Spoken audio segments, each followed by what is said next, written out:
আপনি কি জানেন পয়লা বৈশাখের দিন এমন কিছু জিনিস আছে যেগুলো যদি আপনি কাউকে দেন তাহলে অজান্তেই নিজের সৌভাগ্য, সম্পদ আর শান্তি অন্যের হাতে তুলে দিচ্ছেন। হ্যাঁ, শুনতে অবাক লাগলেও প্রাচীন বিশ্বাস, লোকাচার আর বাস্তব অভিজ্ঞতা বলছে নতুন বছরের প্রথম দিনে কিছু জিনিস দান করা মানে নিজের ঘর থেকে শুভ শক্তি বের করে দেওয়া। আপনি হয়তো ভাবছেন দান তো ভালো কাজ, তাহলে সমস্যা কোথায়? সমস্যা আছে সময়ের মধ্যে, দিনের মধ্যে আর জিনিসের মধ্যে। কারণ পয়লা বৈশাখ শুধু একটা উৎসব নয়, এটা হলো নতুন শুরুর দিন, যেদিন আপনার ভাগ্য, অর্থ, সম্পর্ক সব কিছুর ভিত্তি তৈরি করে। তাই আজকের এই ভিডিওটিতে আমরা জানবো পয়লা বৈশাখের দিন কোন জিনিসগুলো কখনোই কাউকে দেওয়া উচিত নয়, কেন দেওয়া উচিত নয়, আর ভুল করে দিলে কী ধরনের সমস্যা হতে পারে। এই ভিডিওটির প্রতিটি কথা মন দিয়ে শুনুন, কারণ একটা ছোট ভুল আপনার পুরো বছরের ওপর প্রভাব ফেলতে পারে। আর আমাদের চ্যানেলে নতুন হয়ে থাকলে অবশ্যই চ্যানেলটিকে সাবস্ক্রাইব করুন, ভিডিওটিতে একটি লাইক দিয়ে ভিডিওটিকে শেয়ার করুন আর কমেন্ট বক্সে ভক্তি ভরে লিখে যান রাধে রাধে। পয়লা বৈশাখ মানে নতুন হিসাব, নতুন শুরু। অনেকে এই দিনে হালখাতা করেন, দোকানদাররা নতুন খাতা খুলে ব্যবসা শুরু করেন। কিন্তু আপনি কি জানেন এই দিনে কাউকে টাকা ধার দেওয়া বা উপহার দেওয়া একটা বড় ভুল হিসেবে ধরা হয়? কারণ কি, এই দিন যদি আপনি টাকা দেন তাহলে বিশ্বাস করা হয় আপনার বছরের আয় অন্যের দিকে চলে যাবে। অর্থাৎ আপনি যতই কষ্ট করে উপার্জন করুন, টাকা আপনার হাতে থাকবে না, অযথা খরচ বাড়বে, সঞ্চয় কমে যাবে।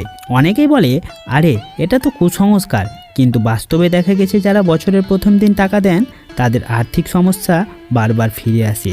তাহলে কি করবেন? কাউকে টাকা ধার দেবেন না, বড় অঙ্কের গিফট দেবেন না, অনলাইনে ট্রান্সফার করেও এড়িয়ে চলতে পারেন। যদি খুব প্রয়োজন হয় তাহলে চেষ্টা করুন পরের দিন বা অন্য সময় দিতে।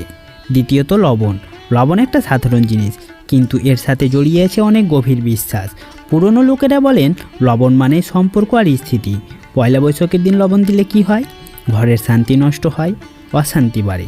কারণ লবণকে ধরা হয় স্থিরতার প্রতীক হিসেবে, আর বছরের প্রথম দিন সেটা দিলে আপনি নিজের ঘরের স্থিরতা অন্যকে দিয়ে দিচ্ছেন। অনেক পরিবারে দেখা গেছে নতুন বছরের দিন লবণ ধার দেওয়ার পর বছর জুড়ে ঝগড়া, ভুল বোঝাবুঝি আর টেনশন বাড়তে থাকে। তাহলে কি করবেন? এই দিন কাউকে লবণ দেবেন না।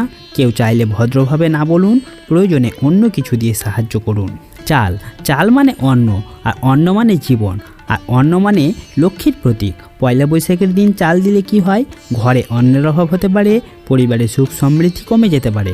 অনেকে এই দিন চাল দান করেন, ভাবেন এটা ভালো কাজ, কিন্তু এই দিন দান করলে তার নিজের ঘরের অন্য ভাগ কমিয়ে দেয়, এমনটাই বিশ্বাস করা হয়। মনে রাখবেন, দান অবশ্যই ভালো, কিন্তু সঠিক সময়ে করতে হয়। পয়লা বৈশাখে চাল দান করবেন না, অন্য দিন দান করুন। এই দিন নিজের ঘরে অন্ন বৃদ্ধি করার চিন্তা করুন। 4 নম্বর হলো আগুন। শুনতে অদ্ভুত লাগতে পারে, কিন্তু এই বিষয়টা খুব গুরুত্বপূর্ণ। আগুন শক্তি, উষ্ণতা ও জীবন শক্তি। পয়লা বৈশাখের দিন আগুন দিলে কি হয়? নিজের ঘরের এনার্জি কমে যায়, মানসিক শক্তি দুর্বল হয়, কাজে মন বসে না। পুরোনো দিনের মানুষরা বলতেন নতুন বছরের দিন আগুন ঘর থেকে বের হতে দেওয়া মানে নিজের শক্তি বাইরে দিয়ে দেওয়া। তাই কি করবেন? ম্যাচেস, লাইটার কাউকে দেবেন না। কেউ চাইলে ভদ্রভাবে এড়িয়ে যান।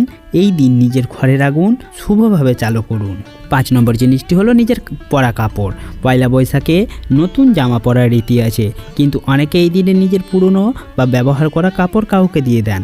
এটা ঠিক না, কারণ ব্যবহার করা কাপড়ের সাথে জড়িয়ে থাকে আপনার শক্তি, আপনার ভাগ্য, আপনার ব্যক্তিগত এনার্জি। এই দিন সেটা দিলে কি হয়? নিজের জীবনে বাধা আসতে পারে, অজানা সমস্যার শুরু হতে পারে। বিশেষ করে যদি কাপড়টা আপনার প্রিয় হয় বা অনেক দিন ব্যবহার করা হয়, তাহলে তার প্রভাব আরও বেশি হতে পারে। তাহলে কি করবেন? পয়লা বৈশাখে নিজের পরা কাপড় কাউকে দেবেন না। দান করতে চাইলে অন্য দিন করুন। তেল শুধু রান্নার জিনিস নয়, এটা জীবনের মসৃণতার প্রতীক। পয়লা বৈশাখে তেল দিলে কি হয়? জীবনে সমস্যা বাড়ে, কাজের মধ্যে বাধা আসে, সম্পর্কের মধ্যে ঘর্ষণ তৈরি হয়। পুরনো বিশ্বাস অনুযায়ী তেল মানে চলমানতা, আর এই দিন সেটা দিলে নিজের জীবনের চলমানতা অন্যের দিকে চলে যায়।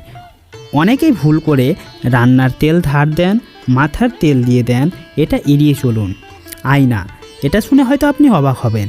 আয়না কেন দেওয়া যাবে না? কারণ আয়না শুধু আপনার চেহারা দেখায় না, এটা আপনার আত্মপ্রতিফলনের প্রতীক। পয়লা বৈশাখে আয়না দিলে কি হয়? নিজের আত্মবিশ্বাস কমে যেতে পারে, জীবনে বিভ্রান্তি বাড়তে পারে, নিজের লক্ষ্য থেকে সরে যেতে পারে। অনেকে বলেন এই দিনে আয়না দিলে নিজের পরিচয় অন্যের হাতে তুলে দেওয়া হয়, তাই কাউকে আয়না গিফট করবেন না। কেউ চাইলে এই দিন এড়িয়ে চলুন। পরবর্তী জিনিসটি হলো ঝাড়ু। ঝাড়ু মানে শুধু পরিষ্কার করার জিনিস নয়, এটা লক্ষ্মীর প্রতীক হিসেবেও ধরা হয়। পয়লা বৈশাখে ঝাড়ু দিলে কি হয়, ঘরের লক্ষ্মী চলে যেতে পারে, ঘরের শান্তি নষ্ট হতে পারে। অনেকে এই ভুলটা করে, পুরনো ঝাড়ু ফেলে দেয়, কাউকে দিয়ে দেয়, কিন্তু এই দিন এটা করা উচিত নয়। তাহলে কি করবেন? ঝাড়ু কাউকে দেবেন না, ফেলে দিতে হলে অন্য দিন ফেলুন। ওষুধ, এই বিষয়টা অনেকে জানেন না। পয়লা বৈশাখে ওষুধ দেওয়া কেন খারাপ? কারণ ওষুধ মানে অসুস্থতা, দুর্বলতা এবং সমস্যা। এই দিনে যদি আপনি কাউকে ওষুধ দেন, আপনার নিজের স্বাস্থ্যের সমস্যা বাড়তে পারে, পরিবারে অসুস্থতা আসতে পারে। তবে একটা বিষয় মনে রাখবেন, যদি জরুরি হয় তাহলে অবশ্যই সাহায্য করবেন। মানবতা সব কিছুর ওপরে, কিন্তু অযথা বা সাধারণ কারণে এই দিন ওষুধ দেওয়া এড়িয়ে চলুন এবার জানবো পয়লা বৈশাখে কী করবেন আর কি করলে ভাগ্য খুলে যাবে। প্রথমত, সকালে ঘুম থেকে উঠে কি করবেন? পয়লা বৈশাখে সকালটাই আপনার পুরো বছরের ভিত্তি তৈরি করে। ঘুম থেকে উঠেই কি করবেন? ভোরে উঠুন, প্রথমে ঈশ্বরের নাম নিন, মনের মধ্যে ইতিবাচক চিন্তা আনুন, কারণ দিনের শুরু যেমন হবে আপনার বছরের শুরু তেমনই হবে। সকালটা যদি শান্ত হয় তাহলে বছরটাও শান্ত হবে। স্নান ও পরিষ্কার পরিচ্ছন্নতা, এই দিন নিজেকে পরিষ্কার রাখা খুবই গুরুত্বপূর্ণ। সকালে স্নান করুন, পরিষ্কার বা নতুন কাপড় পরুন, ঘর পরিষ্কার রাখুন, কারণ পরিষ্কার পরিচ্ছন্নতা মানে নতুন শক্তিকে আমন্ত্রণ জানানো, পুরনো নেগেটিভিটি দূর করা। অনেকে এই দিন আলসেমি করে, দেরিতে ওঠে, স্নান করে না, এটা একদমই করবেন না। ঘরে প্রদীপ বা আলো জ্বালান। পয়লা বৈশাখে আলো জ্বালানো খুব শুভ বলে মনে করা হয়। সকালে বা সন্ধ্যায় প্রদীপ জ্বালান, ঘরের পূজার জায়গায় আলো দিন। এর ফলে ঘরে পজিটিভ এনার্জি বাড়ে, মন শান্ত থাকে, কাজের বাধা কমে। মনে রাখবেন, আলো মানে আশা, আর নতুন বছর মানে নতুন আশা। মিষ্টি খেয়ে দিন শুরু করতে পারেন। এই দিন মিষ্টি খাওয়া খুবই শুভ। কেন? মিষ্টি মানে সুখ, মিষ্টি মানে ভালো সম্পর্ক। কি করবেন? পরিবারের সাথে মিষ্টি খান, সবার মুখে মিষ্টি দিন। এতে সম্পর্ক মধুর হয়, মন ভালো থাকে, বছরটা সুখে কাটে। কারোর সাথে ঝগড়া করবেন না। এই দিন একটা জিনিস বিশেষভাবে মনে রাখবেন, ঝগড়া নয়, শুধু ভালোবাসা। কারণ বছরের প্রথম দিন যদি ঝগড়া হয়, সেটা পুরো বছর জুড়ে চলতে পারে। কি করবেন? রাগ নিয়ন্ত্রণ করুন, সবাইকে সম্মান দিন, মিষ্টি কথা বলুন। একটা কথা মনে রাখবেন, আজ আপনি যেমন ব্যবহার করবেন, আগামী 12 মাস মানুষ আপনার সাথে তেমনই ব্যবহার করবে। পয়লা বৈশাখের দিন কিছু জিনিস ঘরে আনা খুব শুভ, যেমন নতুন খাতা। নিজের জন্য একটি প্রতিজ্ঞা করুন।